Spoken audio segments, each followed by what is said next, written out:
What's up, deviants? Welcome back to the Naughty Corner. I'm your host, Courtney Watts. This is the unceded lands of the Wurrunghera people, and this podcast is called Is in Session. A Reddit Reads podcast where game recognises game. We judge assholes because we admit we've been one. We offer advice on shitty situations because we've been there. And we share Aussie cultural takes because you wouldn't understand what the fuck we were going on about if we didn't. So whether we're being cunts or just serving it, we know it when we see it. Shall we start with a pick your poison? Those new to this segment, pick your poison. I give our co-host, which today is Ben, two horrendous options or equally tantalizing options. And he has to decide which one we're going with. And today, that is an r/marriage or an r/facepalm story. The first, how to help my wife smell better. The second is nursing degrees are one of the easiest to acquire. I have to piss off my sister. Take the second one. From r/facepalm, nursing degrees are one of the easiest to acquire, in quotation marks. A woman does not become a nurse because she wishes to give. She becomes one because she wishes to control. Nursing degrees are one of the easiest to acquire, and explain how I got kicked out. Yours was midwifery, wasn't it? Yeah, but it started as nursing, and then it got bumped into midwifery because someone dropped out. That was my sister's plan, actually. She was planning on doing medicine, but she didn't get the grades for it, so she was doing nursing, intending to transfer into it, and then decided, hey, I'd rather be a nurse. Because fuck being a doctor. Fuck being a nurse, for that matter. Love yous all. You do great jobs. Fuck that. Nursing degrees are one of the easiest to acquire, yet bestow vast authority and unearned privilege on the graduate. Most importantly, they bestow power over men. Without the hassle of pregnancy or child rearing, it is a profession for barren, vicious control freaks, and Lucifer rejoices in every new nurse he creates. I feel like the end of that, if anything, Lacey would consider a compliment. Fair. Like, oh my God, thank you so much. You're right. I do have control over men despite never having had to raise one. The OP from this sounds like they make people drier than Ben Shapiro. He gets mentioned far too much on this podcast. Because he's a good whipping boy. And also it's Australia in summer. When actually, it's Australian summer, we're still wetter than Ben Shapiro's wife. Fuck. It's been a very wet summer. To be fair, yeah, it has. To be fair, we live on coastal Australia, so our summers are still humid as hell and actively raining quite regularly, like right now. Though it is also now autumn, not summer. But yeah, fuck this bitch. Top comment. Does he know a nurse is a gender-neutral term? And the response, probably not. I thought they were nurses if they were guys. While nursing does have a surprisingly low... Do they still call it ATAR? Or is it USI or something like that? That's a unique student identifier. Whatever it is. That's a number. Yes, I think it's still an ATAR. Whatever the essentially GPA that you need to get into nursing is surprisingly low. It is still an excruciating course to have to go through, especially if you want to be a specialized nurse. Because when you go through nursing, you do need to pick a specialty as you go through. But then you can go like surgical nurse, medical nurse. If you want to go into more specifics on it, that takes even more. It's, in some cases, just as hard as getting into specialties in doctorage, whatever the hell it is. Medicine. Whatever. But the hours are just as long. You get very little of the thanks compared to the doctor, even though you are doing 90% of the work. Because, hey, here's the thing. Nurses actually have to do all of the running around that doctors don't. Because that's what most doctors use them for, gophers. Which, hey doctors, fuck you. Treat your nurses better. They also do all of the patient connecting. Exactly. So when it comes to putting together all of those puzzle pieces of what's going on with that patient, that's not coming from a doctor, man. I just forgot I meant to be pissing off my sister with this. But seriously, nurses are the unsung heroes of the medical field. Nurses and orderlies, because nobody actually gives respect to the orderlies. Most people don't even know what orderlies are. I mean, if we're talking human functioning in society today, it all stemmed from early human history where we're all living in like camps and settlements and shit. Nurses and orderly type people, including things, like your grave diggers and whatever, they were the ones that were medicine. Doctors were not a thing. Yeah, it was, you had nurses, you had the guys that get rid of the bodies, and then you had the weird guy in the hut that mixed together a couple of things that seems to make the itch go away. And for some reason he was chewing on it. Like, to be fair, saliva did help activate a lot of things. Yeah, enzymes. That, not even just that. We didn't understand what acids were. And the acidity of our saliva also triggers a lot of reactions in chemicals. Yeah, but point of order, the medical industry, like we could stay alive if we only had nurses. That would not be the same if it was only doctors. And unless they took on the nursing role. You know who else is an unsung hero of medicine? Anesthesiologists, but they get paid the big bucks, so I'm not here to talk about them. We like Gary. Gary's good people. Fucking throw down for Gary. Top comment. Well, not a top comment, just a comment. Yo, I'm with you on this. This guy is an incel and a prude-ass Bible thumper by the sounds of it. But there is evidence that nursing is a profession that attracts a lot of abusers, along with doctors, priests, cops, really any place of minor or major authority that makes it hard for others to question your behaviour. I'm not saying all those professions are evil. They are actually the most vital parts of our society oftentimes. But that is what leads to the vast inequality of authority. Because these people's jobs are so important, other people don't feel able to question them, and that can lead to abuse of power. Again, this guy is totally wrong, but abusers will search for any high ground to hold power over other people's lives. In that list, unfortunately, a very fair call. Yes, in that list, I unfortunately need to add teachers as well. Because I have met, and this is a lot more true about older than younger, so many teachers that are just there and abusing their power over students. And not even in the creepy way that most people's minds go to in this situation. But unfortunately, that does also happen. But so many teachers are just, you'll do what I say because I've said it, because they're not allowed to do that to their kids anymore. Not only that, it does seem to be the haven of women who used to be little girls to dads who wanted sons. They also saw Matilda and thought, hey, Miss Honey seems nice enough, but I want to be Trunchbull. I'd like to believe no teacher has ever had that as a conscious thought. I'd like to hope it. Yeah, but by ways of abusing authority, I think that once you're in that position of authority, it's really fucking hard for people to not get paternalistic about it, right? And as a qualified teacher, if I snap at a kid, like expecting them to get their shit together, and they come back to me like, Miss, can you not talk to me like that? Or you shouldn't talk to me like that, Miss. You'll have another student that's just like, you can't talk to her like that. Apologize. And I go, no, that's actually fair enough. I'm sorry I spoke to you that way, and actually lay it out better. So I'm always kind of in a position where I'm wanting to set the standard for how these kids accept treatment from others, so they know that just because I'm in a position of power over them, that means more responsibility, not more rights. When you are in those kinds of positions, it's really easy to get into your head that you know better. And that can mean that even though we're all meant to be autonomous beings, that a lot of that autonomy is stripped away from those relationships. When I was giving birth to my oldest, I had 2 midwives and my OB basically trying to encourage me. They're like, Courtney, we've got the mirror up. Take a look. See how far you're progressing. And I'm like, I can't. And it's because I was pushing so much pressure into my head with all of the pushing that I was just trying to concentrate on breathing. I didn't want any distractions. I'm like, if I lose it and I drop all of the energy from my body, I'm not going to be able to keep going. And they just kept going, Courtney, take a look. Come on, quick, take a look. And I'm like, I said no. And they all stopped and they all backed away from the bed. And my OB says, Courtney, you know we're all just in here to help you.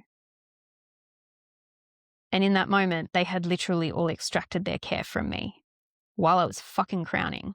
I still look back on that moment ashamed of myself because I did the socially acceptable thing and I apologized for snapping at them.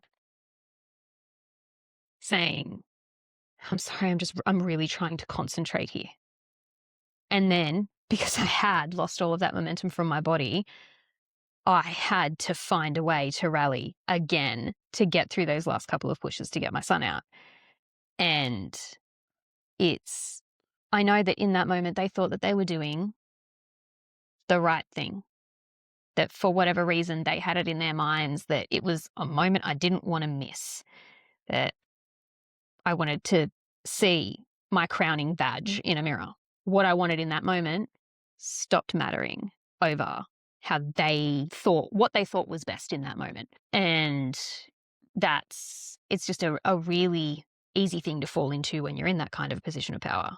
And it's experiences that I've had like that, and all the experiences that I know other people have had that I hear about, that specifically has me making a point of every single moment I have power over others, that I'm recognizing that as an added responsibility, and not that I somehow have more rights than them to dismiss them in whatever role they are currently in. I would like to point out that was before my time. I definitely would have been the one having a go at them if that had have been me there, because that way you would have been able to keep on focusing on what you're focusing on. Also, I've come to a realization during the first part of this that I am the teacher equivalent of a nurse, because I'm a teacher's aide, or an SLSO as we call them in Australia, or at the very least in public schooling in New South Wales. I don't know if they call them something different in different states. But I've had to have discussions with so many staff members who have told me, hey, you need to be Mr. Watts. I hate being called Mr. Watts. Loathe it to the end of the world. But the reason I don't like being called Mr. Watts when I'm at work is because my job is literally, I want to be the guy that the kids have to talk to. So if you've got something going wrong and you don't want to talk to the teachers, hey, you've still got Ben that you can go talk to.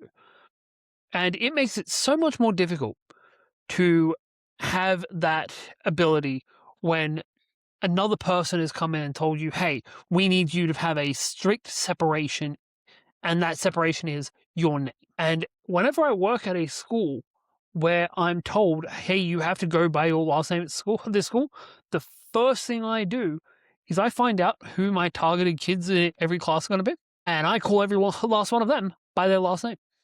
Because if I'm going to be being called with this name as a sign of respect, I'm going to show the same respect back to those kids. I'm going to call every one of them by their last name, circa Samuel Jackson in Coach Carter.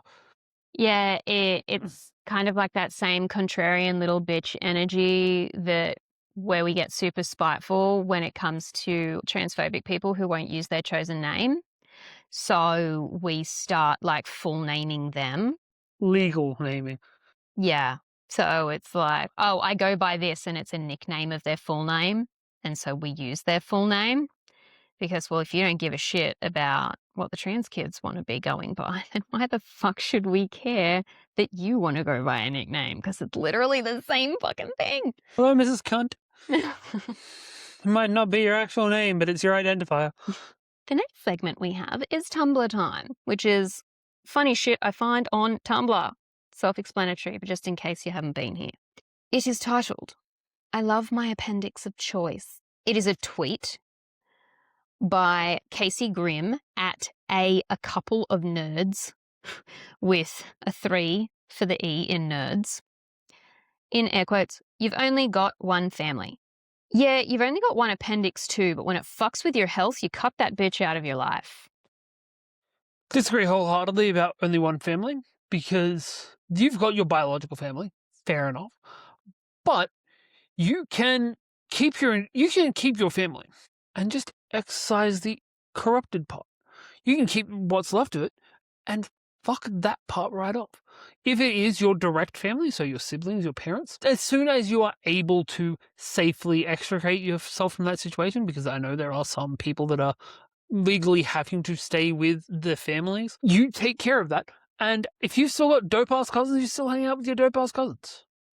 Yeah, that's how I've always described cutting off my father, that it was like he was a gangrenous limb. Like, bro, this is going to kill the both of us if I keep sticking around. The infection spreads and you get sepsis, right?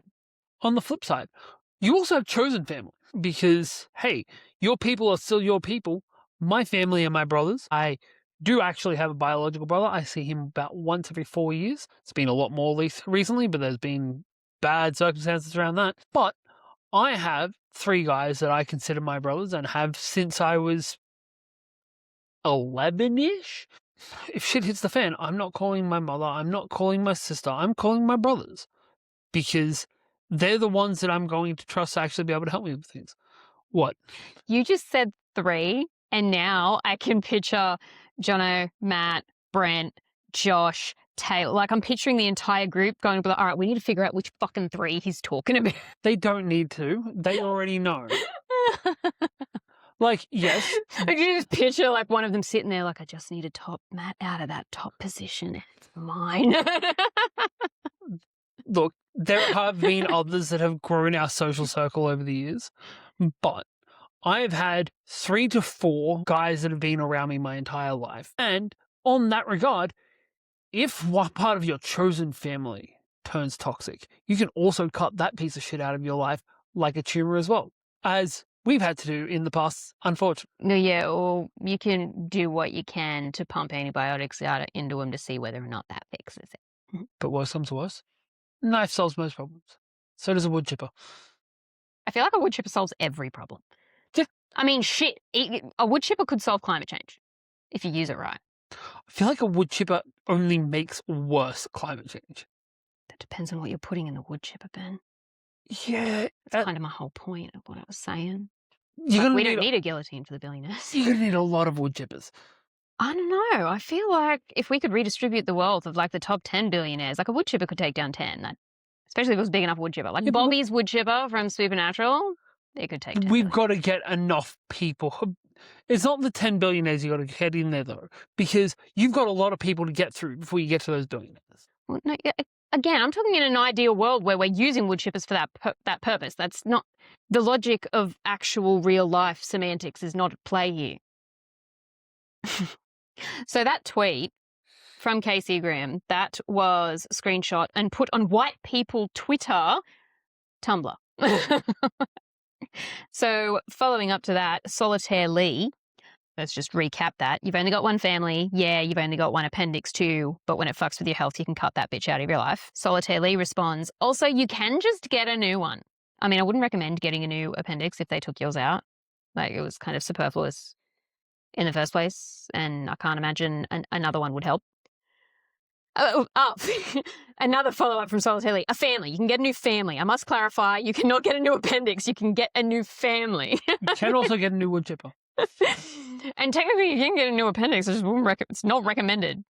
For a lot of people, it's not recommended they have a wood chipper either. Like, for the same reason that I shouldn't have a taser, because we know what would happen if I got a taser. Yes, but at the same time, this is another one of those we need to remove warning labels off of things.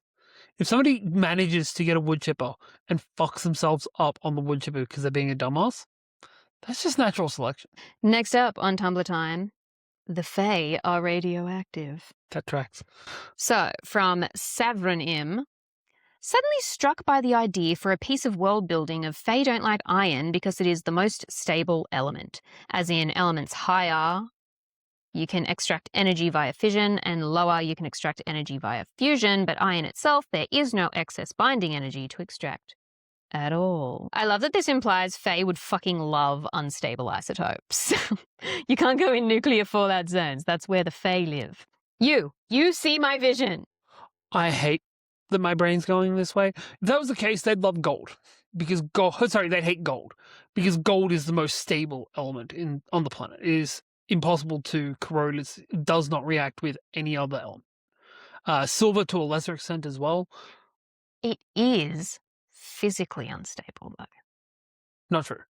It's malleable. That's what I mean. But pure gold is soft, which means that's relatively unstable. Like, you couldn't maintain its shape. Sure you could. You cool it down.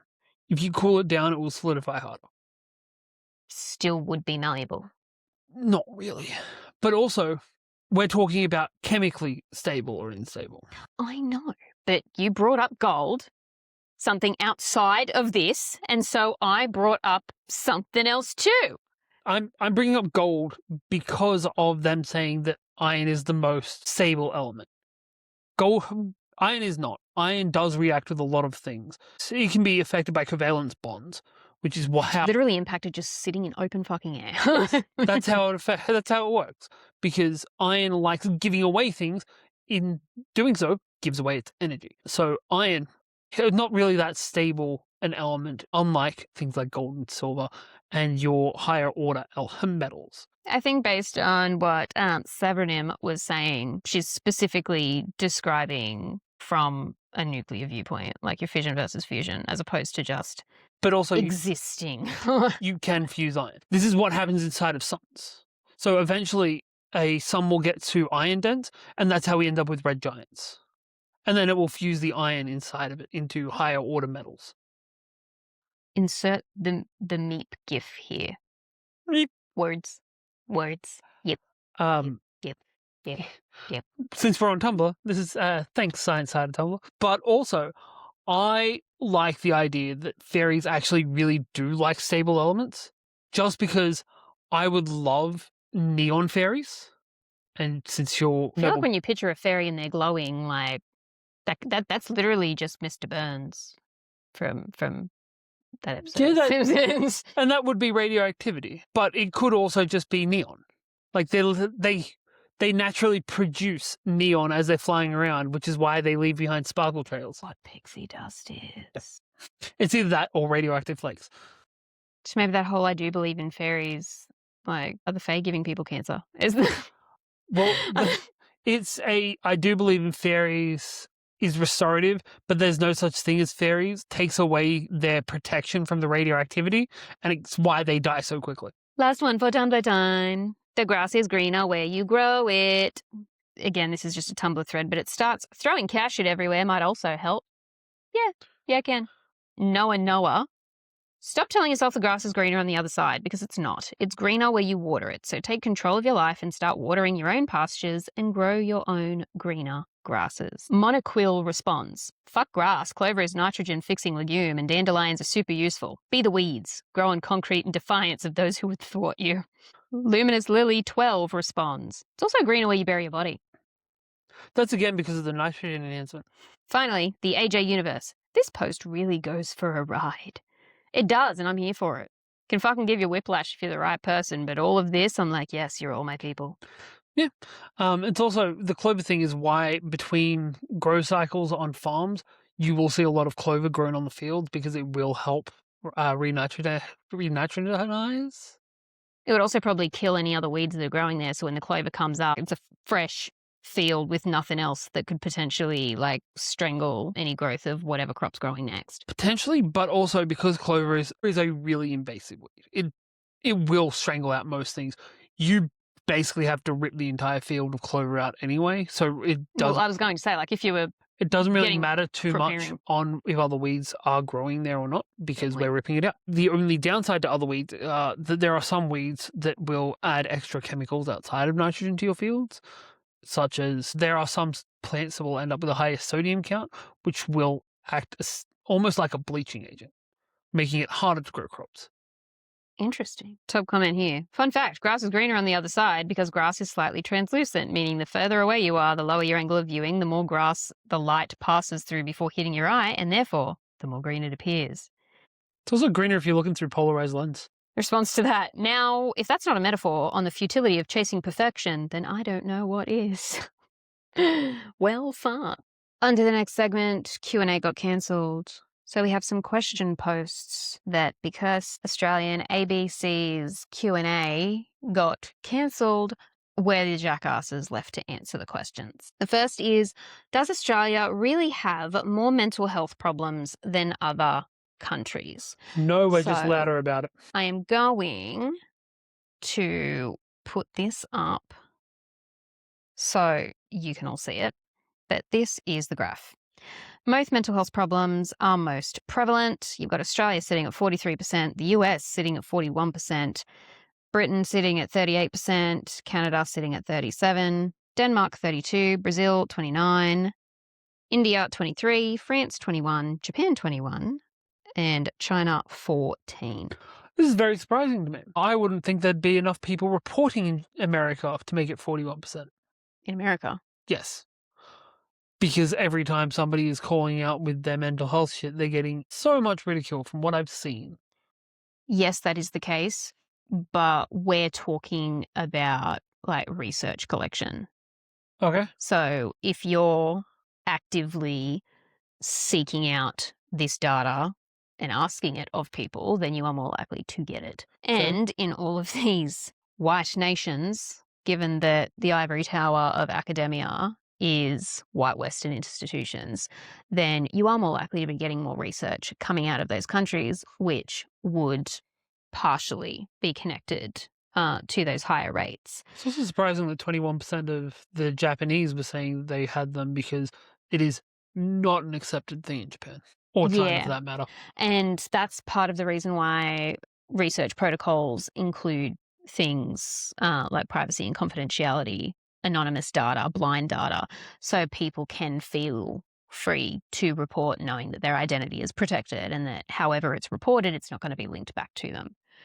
So this is 9,380 adults between the ages of 18 and 64 between July 2024 and June 2025. Hi, I stumbled upon this chart, which seems to indicate Australia appears to have a noticeably higher prevalence of mental health problems compared to other countries.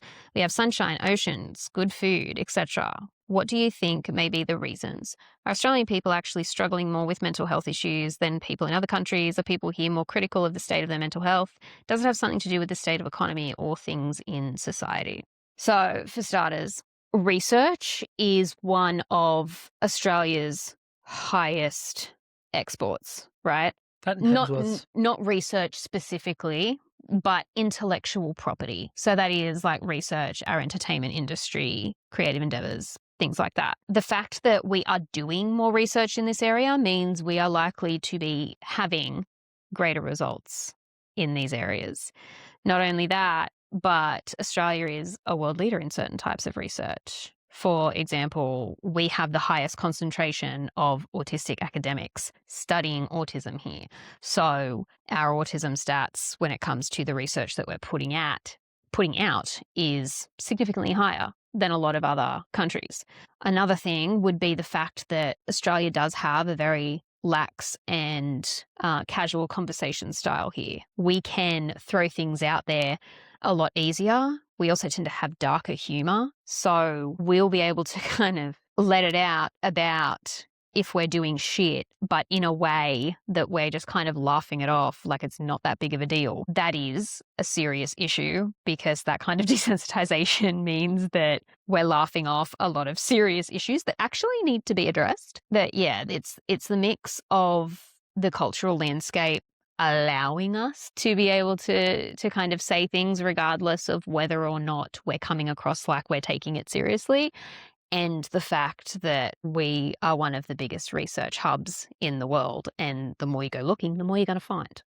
Also on the research thing, we were also the frontrunners for a thing called voxel tech for a while, which was trying to do 3D generation using what are called voxels instead of pixels, voxels being a 3D equivalent of pixels.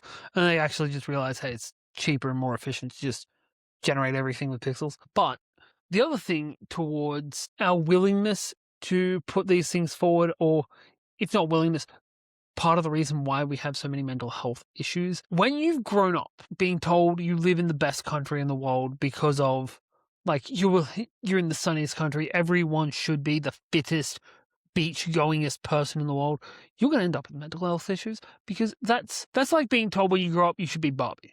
Yeah, but I feel like no matter where you live, you hear that kind of shit. Yeah. Like, I feel like every government tells their people they're living in the best country in the world. I'm not talking about just their governments. I'm talking about when you look at the stereotypical Australian, you have two options. You either have the beach-bound Adonis, or you have the drunk drongo, and there's no in between. You've either got Thor, or you've got, what the fuck was the third Hemsworth's name? Luke? You've either got Thor, or you've got Luke, who's chasing after the king crocodile. And, I mean, he's pretty jacked. Yes, but his characters that he constantly... Well, sorry. The only character I've seen him play are a wanker bogan and the fake version of Thor. But he was also only the example. We have either Beachbound or we have Bogan. They are the two quintessential Australians that are sent out, especially like when we were growing up.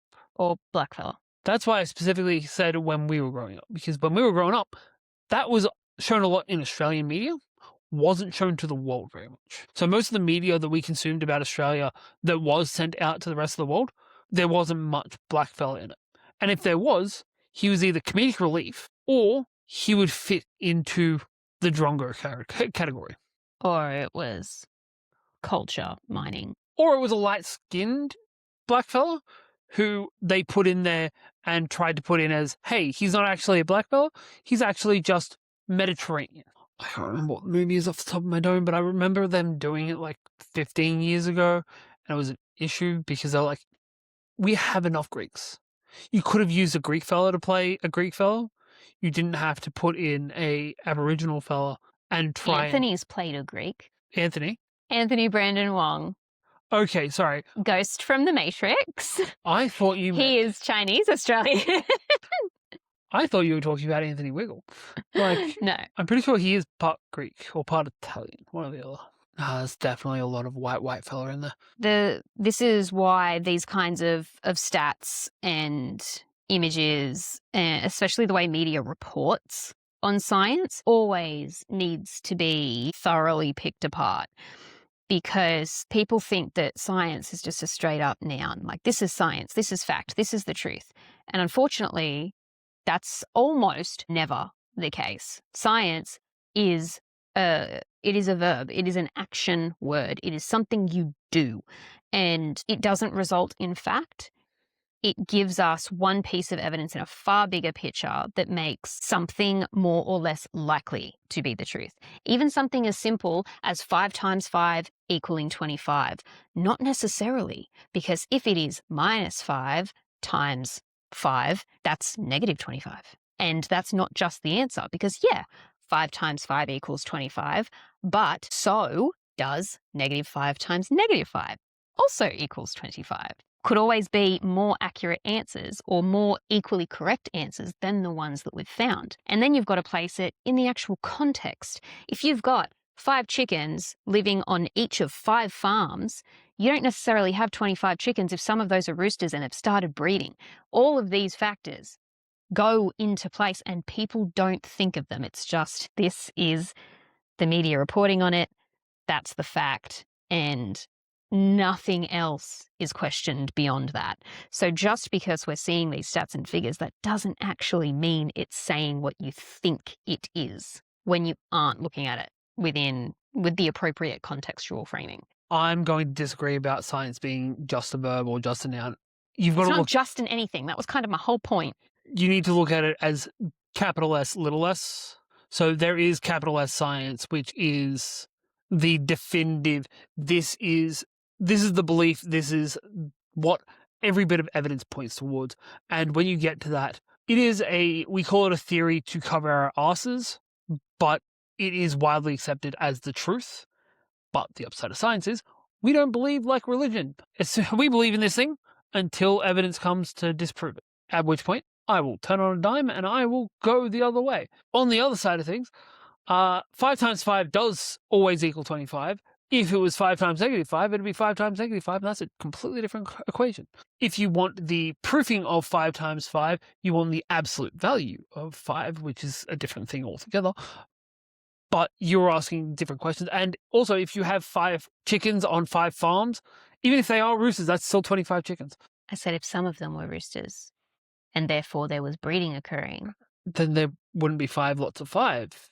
They would be misreporting. When you start research, there are certain studies that will go over a significant period of time. And so what you start with isn't what you end with. And also, the rant that you just gave about 5 times 5 clearly fucking shows that context matters, which was the whole point of my chicken analogy.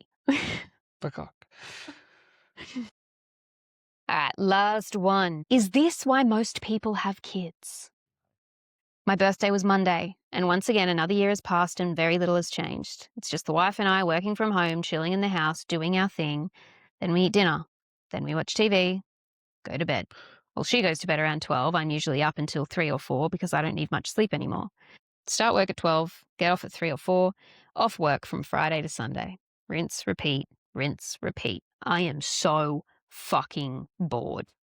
I must have tried at least 20 things over the past couple of years, and it turns out my teachers and parents were wrong. You can't actually do or become anything just by wanting it badly enough. Is this why most people have kids? To fill up all these useless hours and achieve some sense of purpose, however shallow or spacious, to tire themselves out? I'm not saying I'm jealous, just that I think I'm starting to get it. You know what often happens to people who get exactly what they want, have life set up to be really easy yet profitable, and have lots of free time? Boredom and depression. This must be why so many people turn to drinking and drugs after getting famous. I think I'm starting to get it. I'm glad he added it in because I was going to tell this dude he was depressed. Yeah, you're correct that you've nailed it here in that your life is lacking purpose. You got to fucking find one, and you definitely don't have kids to do that. Well, you shouldn't have kids. Yeah, like lots of people do, but if you're not coping with the grind of how you're living now, you won't cope with the grind of being a parent. No, you find something to do. You start gaming. You fucking build a garden for your wife. Bro needs to get to the local fucking men's shed and talk some shit out while he cuts up some wood. Like you start a podcast. We don't need more men with podcasts, Ben. We don't need more people with podcasts. I know the hypocrisy of being on a podcast or saying now that. We gotta just do like a deadpan to the camera. We don't need more of you. I'm playing with this, Johnny. But no, fuck. Start a podcast if you want. If that's what you find passion in, fuck it. Who cares? Yeah, but he's also described like set up life to be really easy yet profitable and have lots of free time. Okay, then break the monotony of what you're fucking doing and go somewhere else. Do something else. Like you clearly have the privilege here to be depressed that you could literally just pack your shit and like fuck off somewhere for a month. Like I feel like preferably with your wife.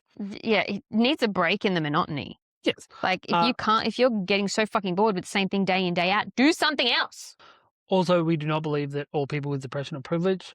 It is just that people with privilege can end up having depression just via boredom. I don't know. You don't see depression rates in Africa. That's because they don't have the time to be depressed. That's kind of my point. Sorry, that was poorly worded. They don't have time to stop and let the depression stop them.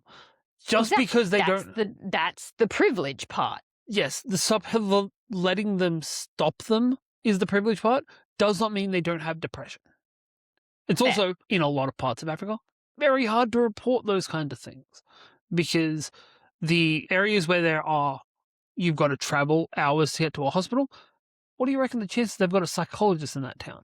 I don't know. I'm nowhere near qualified or informed enough to comment. Yeah. Well, look at Australia then. In extremely outback rural towns, where, again, you've got to travel 10 hours to get to a servo, let alone a hospital, they're probably not going to have immediate access to psychologists to be able to talk to. Especially Australia at the best times has dodgy internet, outback Australia, but in areas where they are cut off or secluded from larger society, they're not going to have access to psychologists. They're not going to have access to psychiatrists. They're not going to be able to be diagnosed with depression because they don't have the ability, they don't have the people around to be able to diagnose them with it. And no matter where you are, unprivileged people or disadvantaged people can't fucking afford that shit. But it doesn't mean they don't still have it. No, it is a privilege to have depression impact you. It's a privilege to be able to be diagnosed with depression because you also have people, like you were just saying, in disadvantaged areas who aren't able to find work and are also ending up depressed but can't be diagnosed with it because they don't have the work, so they can't pay for it. Mm. And it's still going to be impacting them while they're there. That's why so many people like that turn to alcohol, turn to drugs, just like the OP was saying that he doesn't want to do. And for the most part, that if you don't, like if you're having to hustle every fucking day just to keep your head above water, you don't really, again, have the privilege of maintaining your health by getting to a regular doctor to even get a referral to start with. And unfortunately, especially in places like America, people don't have the money to be diagnosed with this, don't have the money to be able to take care of it properly. Things they do have money for are alcohol, drugs, and the most unfortunate of it, guns. And that's why suicide rates are so high in those kind of communities. Yeah, and then if you're looking at Black and brown communities, Statistically more likely to be part of these disenfranchised communities as well. well, straight up, yeah. But also, it's the seeking help automatically places you at greater risk. I mean, getting shot up by the cops or having kids taken away. Say you hit a low point and you need to call an ambulance, like the ambos showing up, more likely to call the cops if they're Black. We know that the stats show that if you are Black or brown, the likelihood of you coming out of a situation like that alive compared to a white presenting person, very, very different. My dude, you do definitely need to find something to do with your life. Please let it not be kids. Don't, I mean, hey, let it be kids. Be like a big brother or something that has you connecting with people who don't have that kind of role model. And maybe you'll find a sense of purpose in that. But I guarantee you that from your description, you don't seem to mention like friends or anything, or like you talk about going to work, but not whether or not you even find it enjoyable. So like maybe it's time for a change at work, or maybe you do need to actually start taking a more active effort with your mates, because this kind of isolation is exactly what the male loneliness epidemic is about. It's that to most men, their wife or their significant other is really the only like, emotional connection that they have.